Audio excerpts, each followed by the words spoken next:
Today I have a Jeep Grand Cherokee, and I'm going to show you how to open and close the gas cap and fuel door on this particular Jeep Grand Cherokee. I'm going to show you how to do this, and you need to know how to do this so you can fuel up your vehicle and be on your way wherever that is.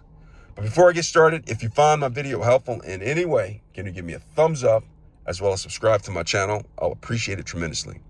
All right, so let's get started. So I'm sitting inside of my Jeep Grand Cherokee. Now, the first thing I'm going to do is make sure that the vehicle's in park, which it is. And then I am going to also turn the vehicle off, because you need to turn the vehicle off before you fill up your car. So I'm going to go ahead right here, press that button, turn it off. And then I am going to get outside of the vehicle. Now, most times people will be looking down here for the fuel button, but it's not on the door. What you have to do is get out of the vehicle, walk around to the back of the vehicle, the door's unlocked, and you see this right here? I'm gonna press this, and when I press that, it pops open. You see it? I'm gonna do it again.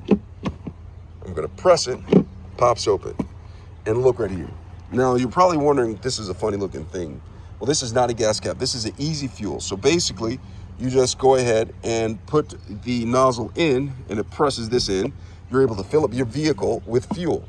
And when you're done, all you have to do is pull out the pump, put it back into place, and this is already closed right here. It just shuts by itself right here. And after you're done with that, you just simply take this door, press it, and lock it like that.